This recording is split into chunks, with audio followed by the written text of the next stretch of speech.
Boa noite, pessoal. Hoje nós vamos falar sobre o caso 3, o estudo de caso 3. Meu grupo contém a Alanis, Daiane Emanuele, eu, Letícia e a Maria Eduarda. A questão do estudo de caso 3 é a seguinte. Amanda e Marcelo são casados há 5 anos, decidindo assim que era o momento correto para terem um filho. A gestação de Amanda foi tranquila, sem percalços, nascendo em 24 de julho de 2013, o pequeno Marcos. Com o passar do tempo, o casal percebeu que o filho apresentava um certo atraso de aprendizagem em relação às outras crianças da mesma idade. Além disso, Marcos apresentava algumas características fenotípicas que chamavam a atenção dos pais, como a face mais alongada, testas largas, orelhas grandes e salientes, pele muito sensível, redução do tônus muscular. Assim, o casal decidiu procurar um médico geneticista que, observando o histórico familiar relatado pelo casal, desenhou o seguinte heredograma. O heredograma é esse, que a gente pode ver. E as questões do caso é a primeira, que doença o médico suspeita que Marcos tem. A segunda, qual é o modo de herança dessa doença. A terceira, qual os exames laboratoriais podem ser realizados para o diagnóstico. E a quarta, as perspectivas de vida e tratamentos paliativos. A gente chegou à conclusão que a doença é a síndrome do X frágil. A síndrome do X frágil é uma condição genética e hereditária responsável por grande número de casos de deficiência mental e distúrbios do comportamento, que afeta 1 em cada 2.000 meninas e 1 em cada 4.000 mulheres.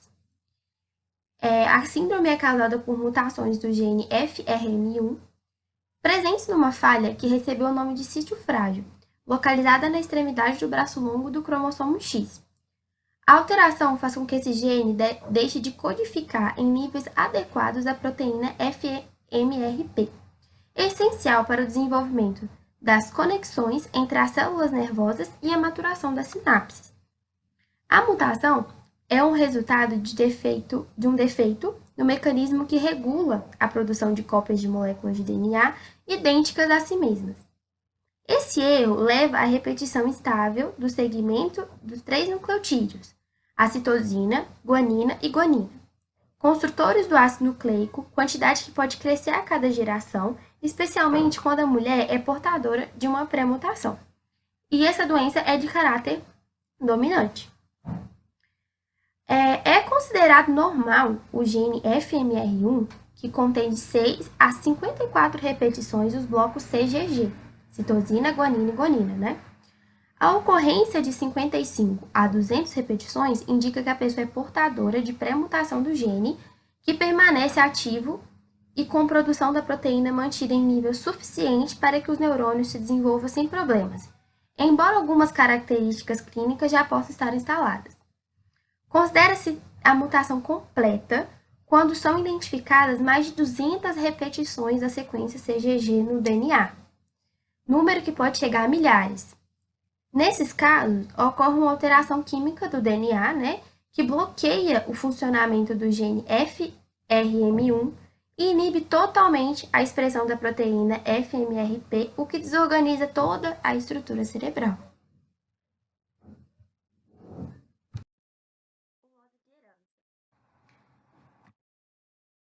Uma condição genética e hereditária.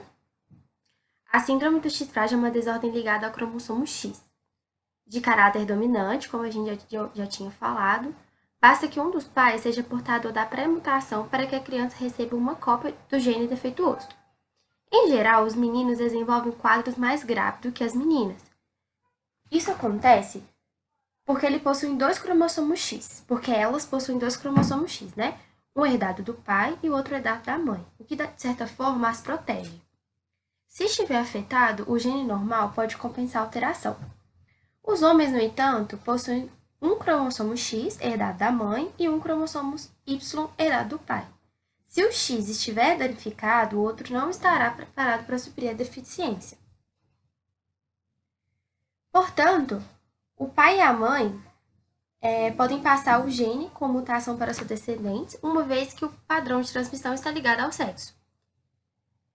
Como consequência, todas as filhas recebem do pai o cromossomo X defeituoso mas com o número de repetições inalterado. Já os filhos não são afetados pelo transtorno porque recebem o cromossomo Y do pai, que nunca é atingido pela mutação.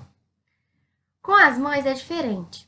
Elas podem passar o gene alterado tanto para os filhos quanto para as filhas. Em cada gestação, o risco de a mulher transmitir a pré-mutação ou a mutação completa para os descendentes é de 50%.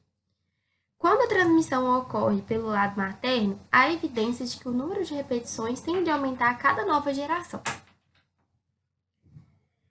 Para muitos portadores da mutação, a síndrome do X frágil é assintomática. Quando os sinais aparecem, podem variar de intensidade de acordo com o maior ou menor número de repetições da base CGG e a faixa da idade dos pacientes. Os mais característicos são distúrbios de comportamento e comprometimento intelectual que pode apresentar-se em diferentes graus, desde leve dificuldade de aprendizagem ou de falta de fala até retardo mental grave. Entretanto, algumas características físicas também podem sugerir a presença dessa síndrome, desde o nascimento. É o caso da macrocefalia e do baixo tônus muscular. Existem ainda outros sinais sutis da síndrome que se tornam mais evidentes com o crescimento. A face alongada, orelhas grandes e em abano, mandíbula proeminente, céu da boca muito alto e arqueado, estrabismo, miopia, peito escavado, prolapso da válvula mitral, convulsões e entre outros. A partir da adolescência, os homens podem apresentar macroorquidia, ou seja, um aumento anormal do volume dos testículos. Mais velhos aumenta o risco de perda de coordenação motora e tremores. Já as mulheres são as mais sujeitas a desenvolver problemas de fertilidade, insuficiência ovariana e menopausa precoce. Hiperatividade, déficit de atenção, ansiedade, irritabilidade, explosões emocionais, timidez excessiva são características clínicas marcantes do comportamento dos portadores da síndrome do X frágil. Particularmente, os meninos podem apresentar traços que remetem ao espectro do autismo, como dificuldade de relacionamento social e de manter contato visual ou físico com as pessoas. Ou então, o hábito de repetir gestos estereotipados. Por exemplo, quando nervosos ou emocionalmente instáveis, agitam ou mordem as próprias mãos. Nas meninas, os sintomas variam bastante e na forma e intensidade. No geral, elas estão mais sujeitas a desenvolver problemas emocionais e correm maior risco de apresentar depressão na vida adulta. Diagnóstico por métodos laboratoriais.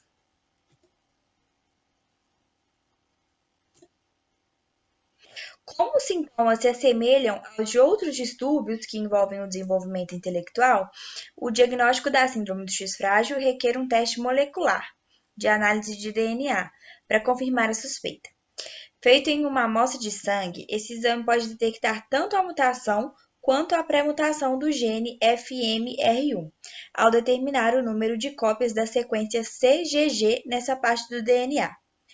Vale lembrar que o gene é o segmento do DNA que funciona, ou seja, que dá as instruções para a codificação das proteínas. A contagem dos cromossomos, também chamada de cariótipo, com pesquisa do frágil no X, não é atualmente recomendada para esse diagnóstico. Porém, eu coloquei as 3 opções aqui, que quando a gente pesquisou mais sobre a doença, né, foram as que a gente mais encontrou, assim, em todos os sites de pesquisa e tudo mais. Então, vou falar das 3. A primeira é o exame citogenético, que é o de cariótipo, que eu falei anteriormente ali. Esse teste, ele tem como objetivo a identificação e a análise dos cromossomos e suas regiões. O teste é realizado a partir de uma cultura de células que possibilita a obtenção de metáfases e posterior coloração dos cromossomos com mandamento. Atualmente, esse exame citogenético, o cariótipo, é pouco utilizado para o diagnóstico, uma vez que pode apresentar com alguma frequência resultados falsos negativos e falsos positivos. O outro exame é o Salter Blot. Não sei se eu falei certo. Eu achei que tem cheguei a pesquisar no Google a pronúncia, mas é complicado, né? Salter Blot. Permite a visualização do número de repetições CGG e informa o grau de metilação do gene. Ele é eficaz no diagnóstico de afetados e é útil para identificar os portadores de pré-mutação ou de mutação completa. A outra opção que a gente tem é o PCR, reação em cadeia da polimerase. Permite a confirmação da suspeita da síndrome, né, do X frágil, e é possível identificar portadores da pré-mutação também. Esse teste molecular confirma a suspeita de síndrome do X frágil, diferenciando-a de outros distúrbios do desenvolvimento intelectual. O exame também permite a detecção da pré-mutação, como eu disse anteriormente, situação intermediária onde o indivíduo não manifesta problemas cognitivos, mas pode transmitir a síndrome a seus descendentes. É uma técnica rotineira do laboratório, usada para fazer muitas cópias de uma região específica do DNA. Essa região do DNA pode ser qualquer objeto de interesse do pesquisador, como por exemplo quando há um gene cuja função o pesquisador queira compreender. Enfim, o diagnóstico, no geral, né, pode ser realizado antes do nascimento, durante o primeiro trimestre da gestação. O estudo do DNA em células da velocidades coriônicas, ou vilo-corial, que fazem parte da placenta, permite identificar se os fetos são os portadores de mutação completa do gene FRM1. Então, vou falar sobre a perspectiva de vida e os tratamentos paliativos da síndrome. O diagnóstico de uma doença grave gera muitas dúvidas e muitos questionamentos, tanto para o paciente que está com a síndrome, tanto para a família do paciente.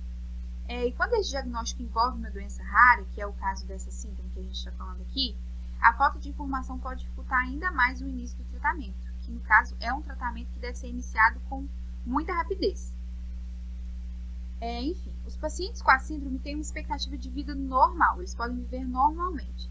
Quase todos os homens e 40 a 50% das mulheres que herdam a mutação completa terão a síndrome.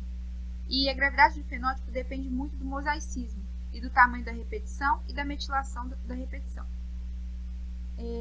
A gente fala que as crianças podem ter uma perspectiva de vida normal, porque, por exemplo, os afetados eles aprendem muito por repetição. Quanto mais você repete a coisa na cabeça deles, mais eles pegam. E por isso é muito bom eles conviverem com outras crianças.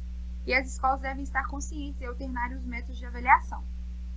E a criança que tem essa síndrome, elas vão muito bem em provas orais, por exemplo. Ao passo que tem muita dificuldade com as escritas, pois elas possuem severas dificuldades em ler, escrever e pensar ao mesmo tempo. E um grande aliado para essas crianças é o computador, que ajuda elas a aprenderem muito mais fácil e mais rápido. Sobre o tratamento agora, que eu quero falar um pouco. O tratamento, ele depende muito da gravidade. É possível utilizar a terapia para tratar deficiências de aprendizagem. Medicamentos podem ser usados para tratar, por exemplo, os transtornos de humor e ansiedade, mas no caso são medicamentos específicos. E a doença é uma doença que não tem cura, mas uma geneticista que eu ouvi, o nome dela é Gisele Rosoni, ela explica que atualmente há diversos centros de pesquisa que investigam as causas e soluções para a síndrome, como terapia gênica e terapia de reposição. A geneticista lembra que o que se tem hoje são tratamentos sintomáticos, e ela dá o exemplo também da psicofarmacologia, que enfoca o uso de medicamentos mais específicos para atenuar ou eliminar os sintomas da síndrome. E após o diagnóstico da síndrome, é importante iniciar imediatamente o tratamento, que é bom ressaltar aqui que não leva à cura, mas que o tratamento pode ajudar muito a melhorar a qualidade de vida da pessoa afetada e da família também. Alguns sintomas mais acentuados, como por exemplo, ansiedade, agressividade, depressão, que no caso é bom ressaltar aqui que não podem ser interpretados isoladamente como sendo sintomas específicos da síndrome. Podem ser tratados com uma medicação apropriada. Acompanhaumentos pedagógicos e psicológicos tendem a favorecer o desempenho escolar. E algumas terapias como fonoaudiologia e terapia ocupacional podem levar a criança a ter uma vida mais social e saudável. Eu queria ressaltar também que depois da síndrome de Down, essa síndrome que a gente está falando aqui é a segunda síndrome genética que mais afeta as crianças, especialmente os meninos. No entanto, apesar de ser uma enfermidade bastante comum, é pouco conhecida e diagnosticada. E no Brasil, são raras as estatísticas confiáveis sobre a prevalência da síndrome no país. E por isso, toda criança que apresente algum atraso no desenvolvimento mental ou distúrbio de comportamento deve ser encaminhada imediatamente para avaliação, a fim de verificar a presença da mutação genética e a sua gravidade. E também as mulheres que pretendem ter filhos ou estão grávidas com caso de deficiência mental na família, sem causa determinada, devem fazer também o exame de análise do DNA, disponível no SUS e na maioria dos convênios médicos. E com o diagnóstico em mãos, elas terão mais condições de tomar as medidas necessárias a curto e longo prazo. Essas são algumas recomendações, né? Que são muito importantes. E é isso. Aqui são algumas referências sobre os lugares que a gente pegou, né? Essas informações. E é isso. Muito obrigada. Espero que vocês tenham gostado. Espero que tenha ficado bem dinâmico e claro a apresentação para vocês. Muito obrigada.